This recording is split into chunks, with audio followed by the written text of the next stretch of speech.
Is this the dagger?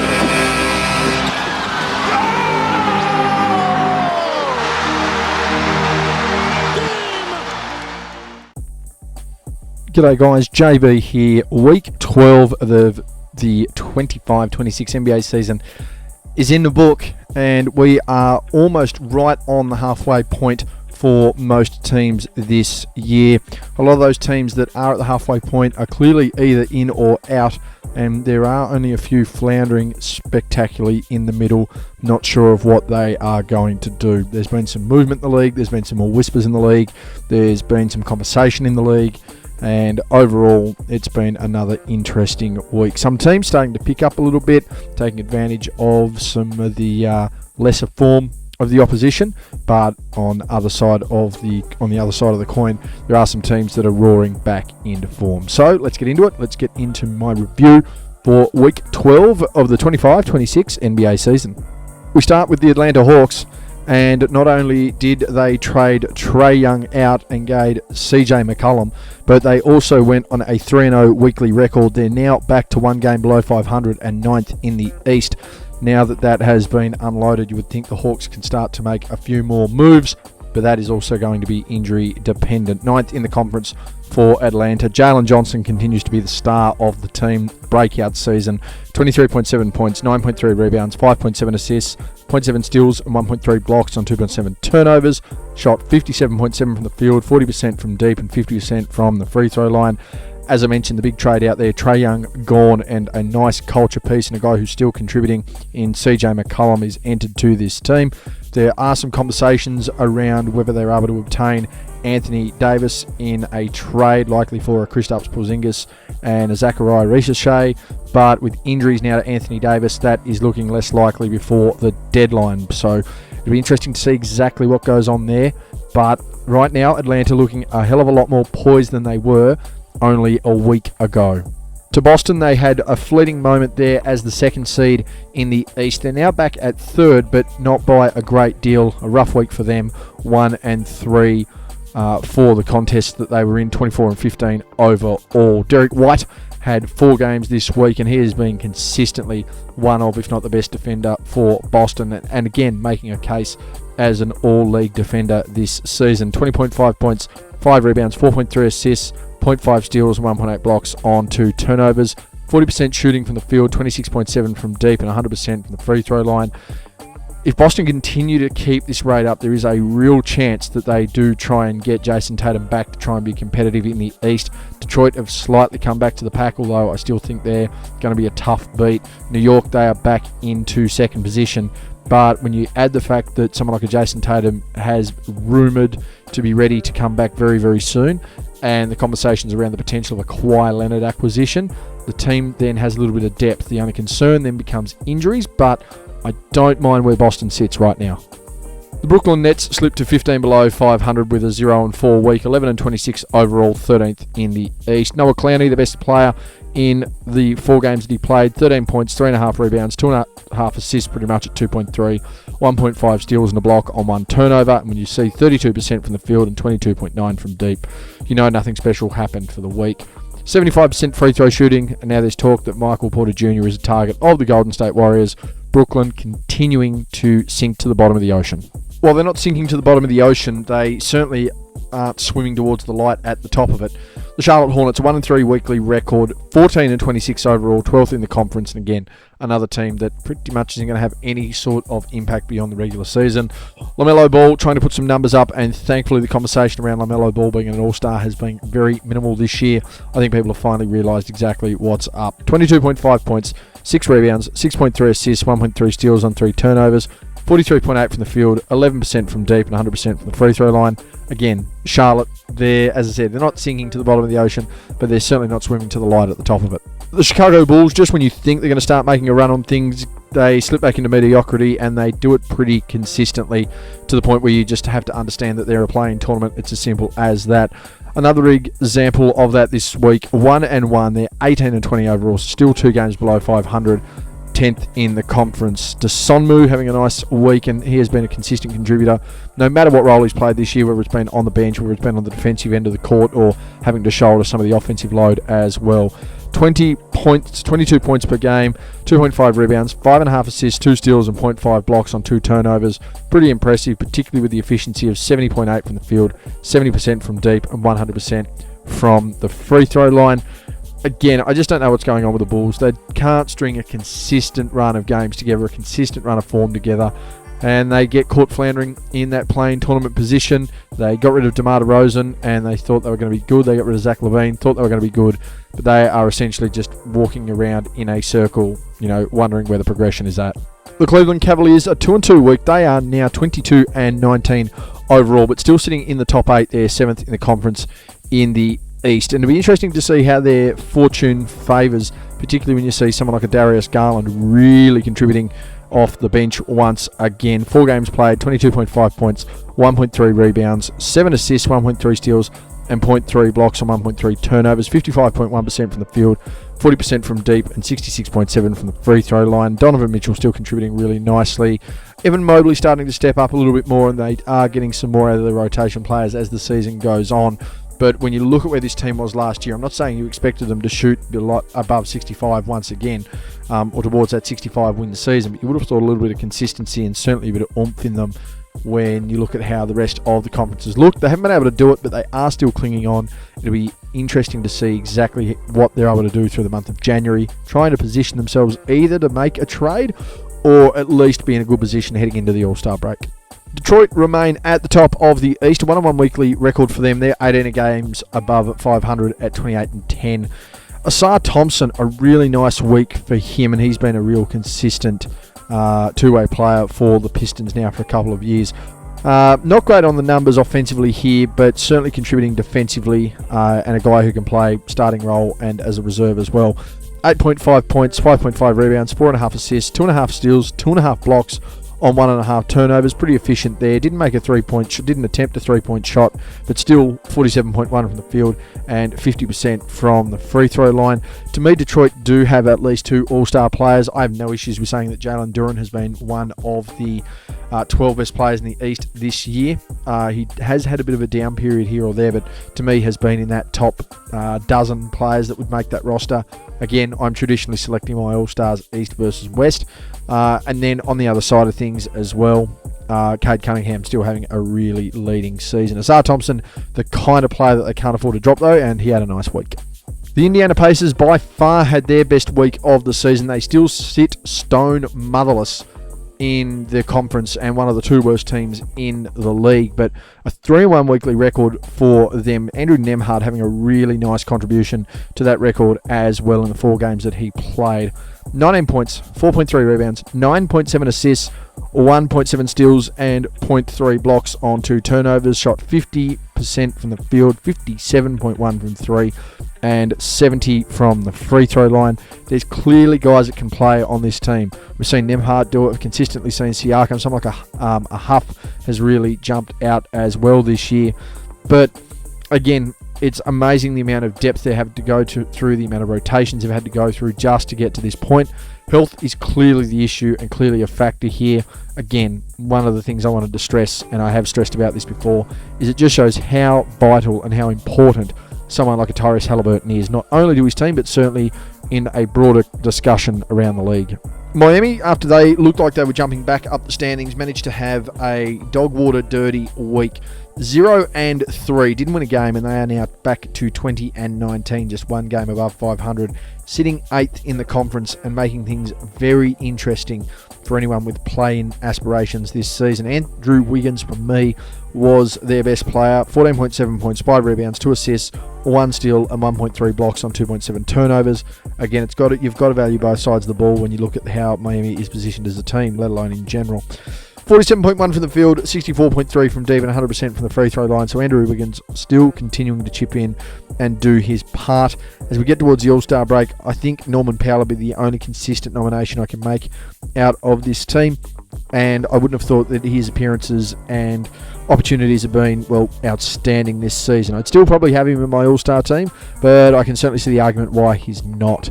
But some really nice contributions consistently through Miami. Harkes, Khalil Ware, players like that throughout the year. But right now, when they need it just to try and, reinforce their record heading towards the All-Star break. Just hasn't quite been there. The Milwaukee Bucks had a 1-2 record over the week. They're now 17-22, and there has still been no movement for the man on screen, despite his team being 11th, and him coming out saying that he would not ask publicly, at least, for a trade. That's Giannis Antetokounmpo. And a reasonable week for Giannis: 28.7 points, 8 rebounds, 7 assists, 1 steal and 1.3 blocks on 2.7 turnovers. Still shooting well and truly over 60% from the field. That's something we've seen over the last 3 or 4 years. It's been a specialty for him. 42.9 from deep and 60% from the free throw line. Again, this Milwaukee team clearly looks a lot better when he is in it because, well, it's designed and built around him.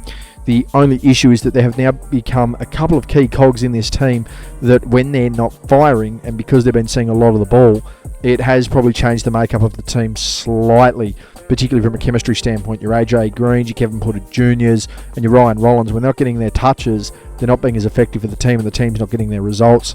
Does Giannis need to get them the ball more? I don't know. Do they need to reconsider an offensive restructure? I don't know. But this is what happens when you've got a superstar that's potentially on the way out, but he's still well and truly in the house paying rent. For New York, a winning week compared to Boston's losing week has seen them back into second position in the Eastern Conference with a 25-14 overall record, 2-1 on the week. Jalen Brunson continues to be the leader of this team, a top 5, top 6 MVP candidate this year, a genuine all-star candidate, starter for me in the East. He is having a phenomenal year, one of the better years by a New York Knick in quite some time. 26.3 points, 4 rebounds, 6.7 assists, 0.3 steals, 0.3 blocks on 2.7 turnovers, 56% from the field, 50% from deep, and 100% from the free throw line. I mean, they have some of the leading defensive candidates this year, and OG Anunoby and Mikal Bridges on their side. Obviously, Karl Anthony Towns is contributing. And they've been doing it with sort of some limited minutes recently and some limited games for a Josh Hart who has had injury concerns. So, I still don't think the Knicks are at absolutely 100%, but my concern still remains about their away record. They clearly have the leaders at the front. They clearly have the defenders on the team. They now need to be able to get it done on the road.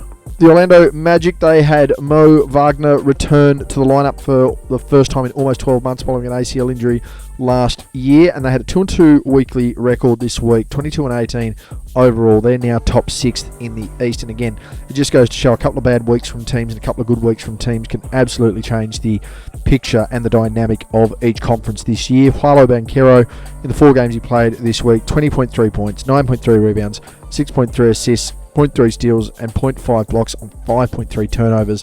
One of the real killers there, along with that 16.7% margin from deep.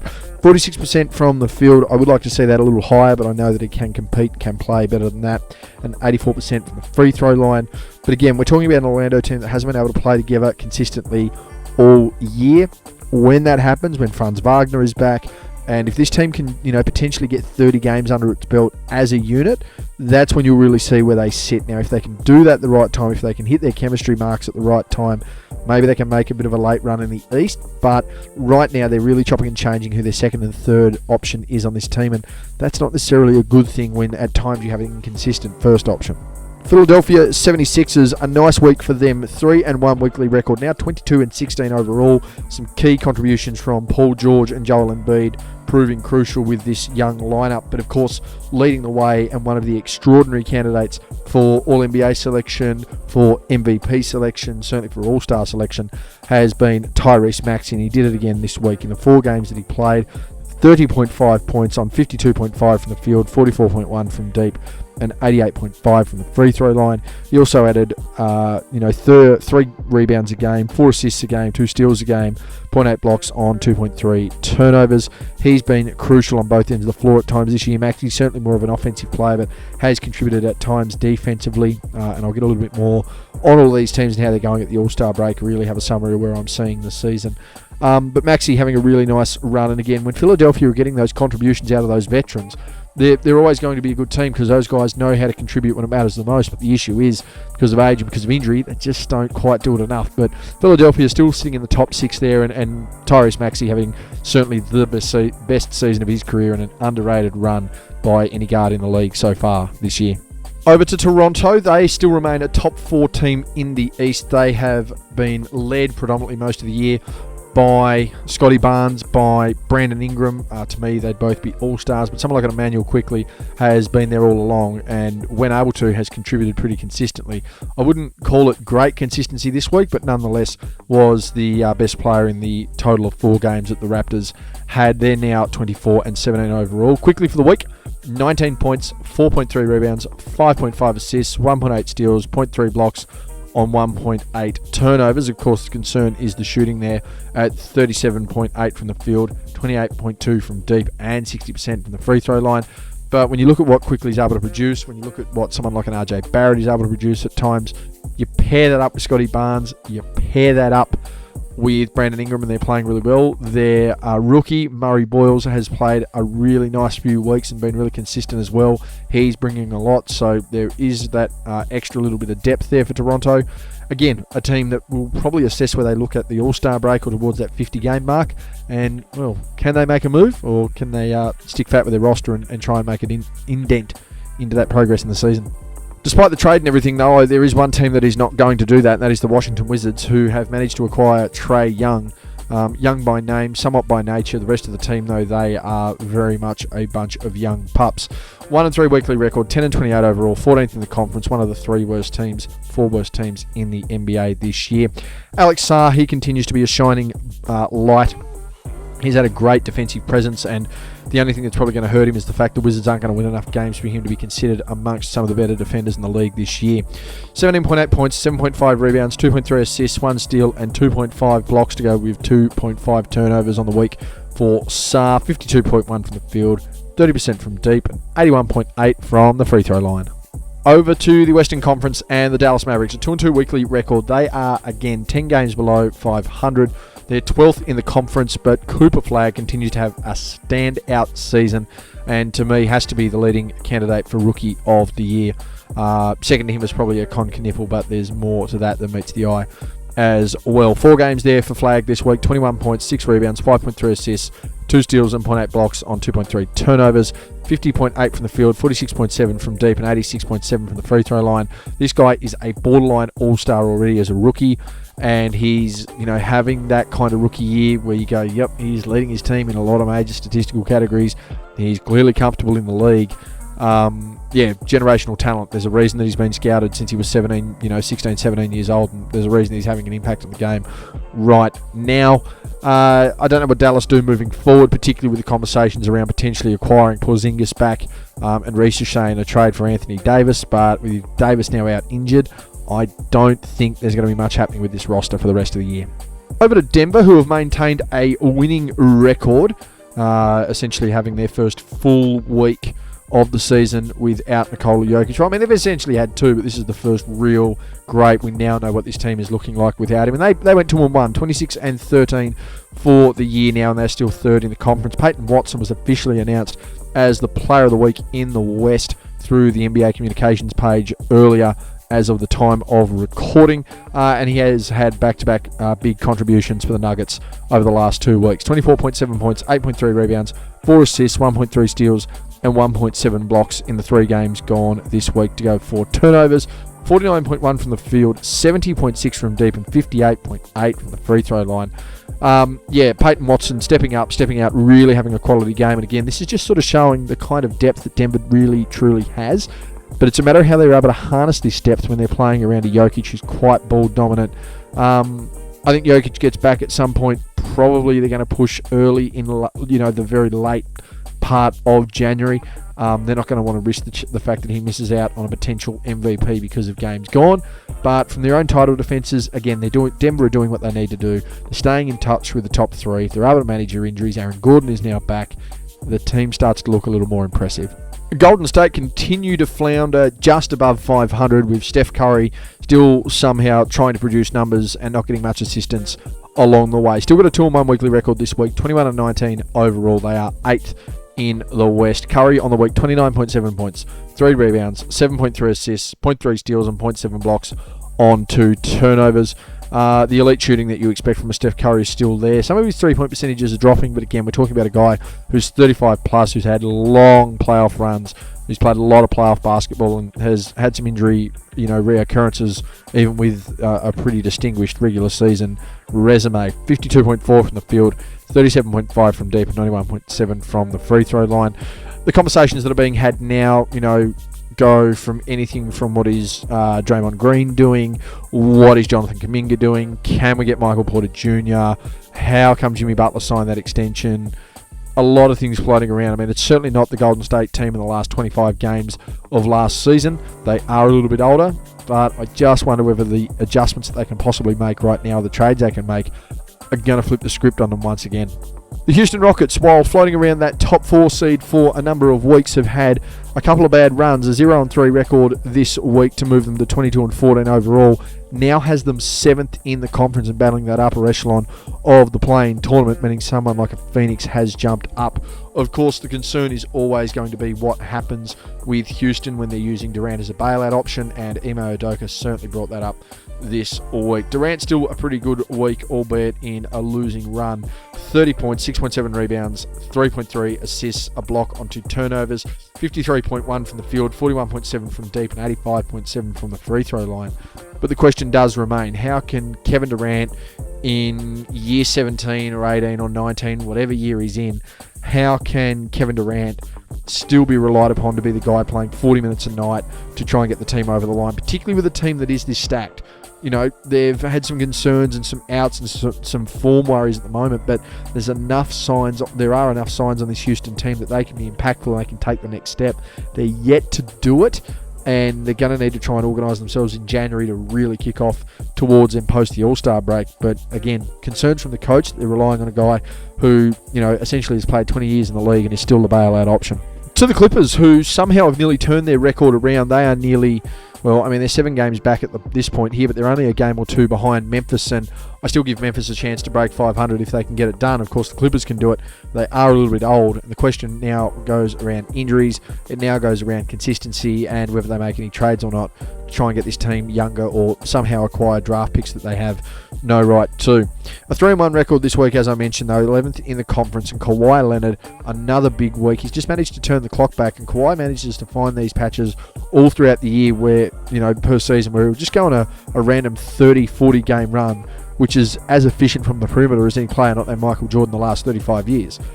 He's currently having that at the moment. A really nice week, 28 points, 5.3 rebounds, 3.3 assists, 2.5 steals, 0.3 blocks on 2.3 turnovers, 56.7 from the field, 53.3 from deep, and 80% from the free throw line. The Clippers are still getting contributions, but at the end of the day, they're old. They do have injury concerns, and they're not going to be a competitive state. Do they trade a Kawhi? Who knows? What do they do with James Harden? Who knows? But yeah, as one of the oldest teams to ever step foot in an NBA floor, the results are, they're damning as far as they are concerned. The Lakers, they've had some damning results as well. A 1-3 record in the past week. They're now 9 games above 500. But they are slipping considering they're in genuine contention there for a top 3 seed. And right now that is dissipating very, very quickly. Some talk about who they feel they should be trading for. I've heard Jaren Jackson Jr.'s name thrown out in this one here, particularly by Rich Paul, which usually means it's come from LeBron. But I mean, there's always conversations about the Lakers managing to stock up, because why wouldn't you want to fix the Lakers up and avoid this great run of parity that the NBA has seen? Luka on the week, a really nice week for him, albeit still some ball in hand efficiency concerns and some occasional shooting concerns. 33.5 points, 7 rebounds, 9.3 assists, 2.8 steals and 0.3 blocks. I can't fault that. Around it, 34, 7 and 9 to go with 3 steals on close to 5 turnovers though. 49% from the field's okay, but when you look at how many 3-pointers and free throws he takes, I struggle to accept the fact that a guy as talented as Luka shoots 32.4 from deep and 65.9 from the free throw line. To me, that's a guy that should be 38% from deep and a guy that should be at minimum 85% from the free throw line. This is where I talk about in my MVPs the difference in efficiencies and impact. Efficiency and impact is a huge, huge question when it comes to Luka. Memphis, as I mentioned before, they are 5 games above 500 compared to the Clippers, but they do only sit 1 position above them in the conference. A 2-2 weekly record, 17-22 overall, 10th and still sitting in the play-in tournament. Their best player has been Jaren Jackson Jr. Again, there's been a lot of questions around Jaren Jackson Jr. For me, probably the most ambidextrous basketballer going. one of the elite defenders in the league. But the problem is you can't rely on him solely offensively. There's plenty he can do. He can get a rebound. He can play really, really good defense. I mean, he is a former Defensive Player of the Year, and he can pinch hit on the offensive side of the ball. I just wonder now, we talk about Ja Morant, getting the boot and getting on the move. Do they really look at maintaining Jaren Jackson Jr.'s contract, which is around $250 million? He freshly signed it in the off-season. He had a reasonably good week, 19.3 points, 6.3 rebounds, 1.5 assists, 1 steal and 2 blocks on 2.8 turnovers. 46.7 from the field, 38.9 from deep, and 93.3 from the free throw line. So he can deliver efficient numbers, but he's not always consistently delivering those numbers. So when he's able to start doing that, Memphis are going to look like a better team. They already are looking like a better team. There are just a couple of things that they really need to do. The Minnesota Timberwolves, they are timing their run. They have seen an uptake in production in the last couple of weeks, and that has seen them solidify themselves 12 games now above 500, and they are sitting top 4 in the West. A 3-1 weekly record, now 26-14, and Anthony Edwards, their best player on the week. He's a guy that's starting to knock on the door for All-NBA selection and certainly in the MVP conversation. 24.8 points, 4.8 rebounds, 4.5 assists, 0.5 steals, and 1.3 blocks on 2 turnovers. 45.8 from the field, 48.3 from deep, and 60% from the free throw line. Couple of different conversations that have come about this week, and that is, mainly around Rudy Gobert and what it means defensively right now for the Defensive Player of the Year, when some of the leading contenders, and certainly the leading contender, are likely not going to be eligible and aren't playing to standard. There's a conversation around Rudy Gobert winning his 5th Defensive Player of the Year. There's a conversation of that then meaning he's arguably the greatest defensive anchor of all time. I don't know as much of that. I will have to reassess my position. I know Rudy Gobert is consistently a good defensive player. All big guys get burned on isolations, but I'm going to really have to look at it because I don't feel, with everything I've seen this year, I just don't feel Rudy Gobert is in that conversation. Over to the worst team in the West. They went 1-3 this week. They're 9-32 overall. That is the New Orleans Pelicans. And there's now conversations about a buy low situation with Zion Williamson in the trade market. This week, Zion, in the 4 games he played, had 22.5 points, 4.8 rebounds, 4.3 assists, 1.5 steals, and 0.5 blocks on 2 turnovers. He shot 67.9% from the field. He shot 46.7% from deep. And again, the Pelicans are 9-32. They're the worst team in the West. And in a contrast of styles, we once again move over to the best team in the NBA, the best team in the Western Conference at least as well. They went undefeated this week, 33-7 overall. They're number 1, not only in the conference but certainly the league. And they were led by essentially their number 2 option all week in Jalen Williams. He's having an impact now that he's back on the team, and he's getting things done defensively and he's getting things done offensively. The big crucial thing I'll give Jalen Williams is it's giving a lot of other people an opportunity to step up and go, hey, imagine what this bench depth's going to look like when we really need to use it in the postseason. I'm not saying Shea doesn't do that, but Shea's so epically efficient that he doesn't need to defer because he's able to score the basketball, he's able to do it efficiently, and he's able to distribute effectively whilst being within that team system. Williams on the week, 20.3 points, 5 rebounds, 7.3 assists, 1 steal, 0.3 blocks on 2.3 turnovers, 52.2 from the field, 75% from the free throw line, and if you're going to take him, you've got to make him. 11.3, pretty paltry from the 3-point line. But yeah, it's just interesting to see if someone like a Jalen Williams is able to step up consistently and sort of expose some of that younger talent and the other talent that's not been utilised by OKC. Again, to me, I still feel they are running head and shoulders above everyone else, not only in the West, but certainly within the league. Fortune favours the Brave, and Brave has been the Phoenix Suns. There's a lot of karma at times in the world, and particularly in the world of sports. Kevin Durant absolutely couldn't help but celebrate his game winner against Phoenix, and since then, Houston haven't won a game. On the other side of things, Phoenix have gone undefeated, a 3-0 record. They're now 24-15, 9 games above 500. They are the equivalent of the Los Angeles Lakers right now. And Devin Booker has continued to lead them from the front. And here's a great example for me, of Devin Booker playing that combo guard role. 20.3 points, 2.3 rebounds, 8 assists, and a steal on 1.7 turnovers.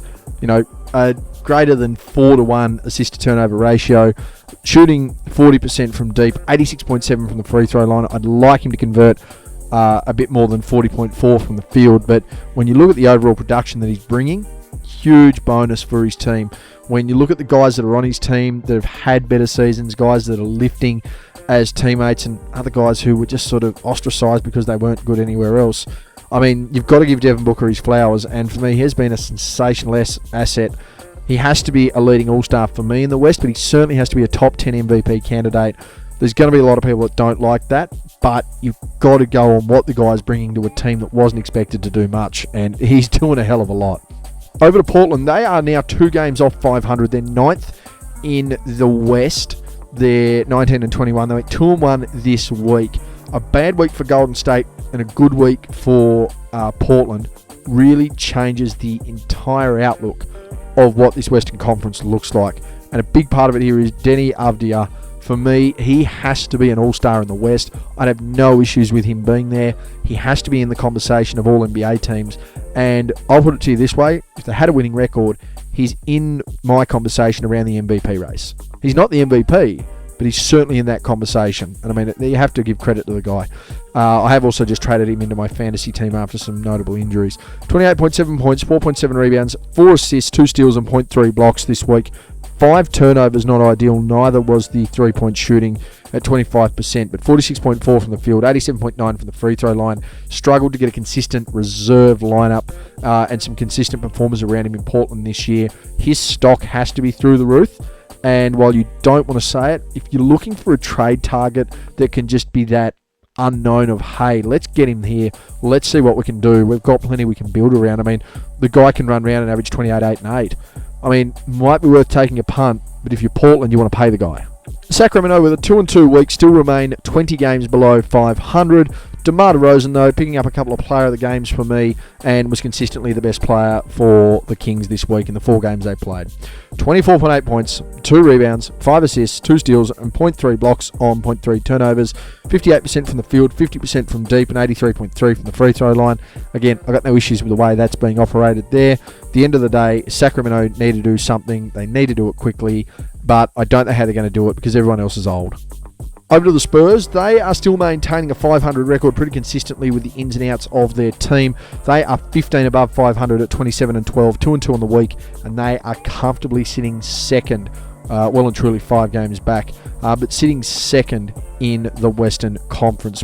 Wemby has been rotating, between that starting role and that reserve role, but still having a major impact, still the best defender in basketball, and when he wants to be, still one of the biggest outliers and offensive threats in the game. Of course, he's going to be pretty cautious with the injuries and concerns he's had this year, but at the end of the day, for San Antonio, their goal is far bigger than the individual achievement of Victor Wembanyama. 24 points, 8 rebounds, 1.8 assists for the week, 1.5 steals and 2 blocks, still good enough for me to maintain his defensive leadership around the league on 1.8 turnovers, 47.1 from the field, 31.8 from deep, and 88.5 from the free throw line.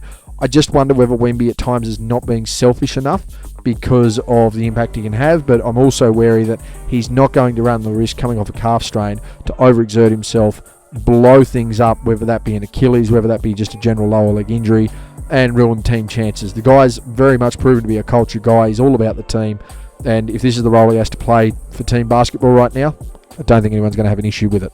And finally to the Utah Jazz, who remain 11 games below 500. But again, another one of those weeks where, when they were on, you just didn't want to play them because they clearly were getting it done. Marking and contributing nicely. I thought Keontae George was consistently their best player for the 4 games. And again, looks pretty quiet, but 20 points, 4.3 rebounds, and 8 assists. That's a lot of production from the guard position there. 1.5 steals and 0.3 blocks on 3.8 turnovers. 47.4 from the field, still really nice there. Overall, 30.4 from deep. I'd like to see that a little better, and 95 of 100 from the free throw lines are converting there. But again, just another typical week in the life of Utah, where they go from looking like a team that is the standard bearer to a team that can't win a game to a team that looks like the number 1 seed. So really interesting for Utah. Again, don't know what they're going to do with Keontae George and with Lauri Markkanen. 2 pieces that are worth their weight in gold, but let's be honest, no one's trading anything more than bronze down there to Salt Lake City. Anyway, guys, that's been me. That has been my wrap for week 12 of the 25-26 NBA season. We still have some major movers and shakers happening in this league, whether that's going to be the potential of a Jaren Jackson Jr. going to Los Angeles for an Austin Reeves. I've seen that one floating around. I've seen, as I mentioned, Kawhi Leonard going to Boston. We've heard about Anthony Davis potentially going to Atlanta, but I don't see that happening now. Ja Morant apparently up on the table. Giannis still hasn't gone anywhere. Michael Porter Jr. apparently a suitor somewhere else.